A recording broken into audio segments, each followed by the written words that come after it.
নমস্কার, সবাইকে স্বাগতম জানাচ্ছি। আজকে যে টপিকটা নিয়ে কথা বলবো সেটা হচ্ছে স্কুল স্টুডেন্টরা কিভাবে টাকা কামাবে। যারা 3-4-এ পড়ে তাদেরকে বলবো, দেখো তোমার আশেপাশে যারা আছে তাদের কি প্রয়োজন। সে হতে পারে পেন্সিল, খাতা, অথবা অনেকের হোমওয়ার্ক করে দিতে পারো, তার বদলে তুমি টাকা নিতে পারো।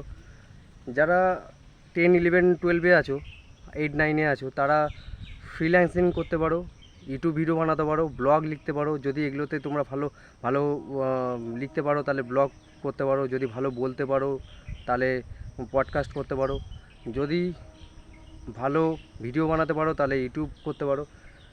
তো ফ্রিল্যান্সিং করতে পারো। যে যারা 11, 12-এ পড়ে তারা বিভিন্ন কোম্পানি ইন্টার্নশিপ হয়, সেগুলো করতে পারো। এছাড়া আরও অনেক রকম উপায় রয়েছে যেগুলো মার্কেটে এখন অ্যাভেলেবেল, খুব সহজে রয়েছে। তোমরা সেগুলো একটু সার্চ করে নিতে পারো। আরও যে বিষয়গুলো আছে সেটা হচ্ছে স্কুলের বাইরে দেখো মানুষের কি, লোকেদের কি প্রয়োজন, কি নিড, সেগুলোকে আইডেন্টিফাই করো, করে তাদেরকে ভ্যালু প্রোভাইড করো, তার বদলে তারা টাকা দেবে। সোজা কথা বলতে গেলে নিজের যে স্কিলস আছে সেই স্কিলসটাকে মনিটাইজ করে দাও।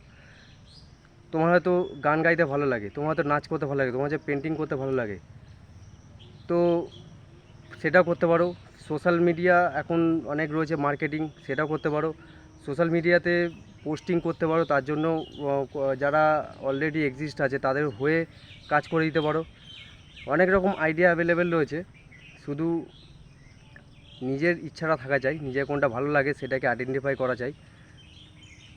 মেন কথা, মানুষকে ভ্যালু প্রোভাইড করো, কি দরকার সেটা। এমন নয় যে মানুষের দরকার নেই কিন্তু সেটা তুমি প্রোভাইড করছো, তা না। ভ্যালু প্রোভাইড করো, তার বদলে তারা টাকা দিতে রাজি হয়ে যাবে। তো আজকে ভিডিওটা এটুকুনি, আশা করি সবাই বুঝতে পারছেন কী বলতে চেয়েছি। দেখা হচ্ছে অন্য কোনো নতুন ভিডিওতে। সবাই ভালো থেকো, সুস্থ থেকো, ধন্যবাদ।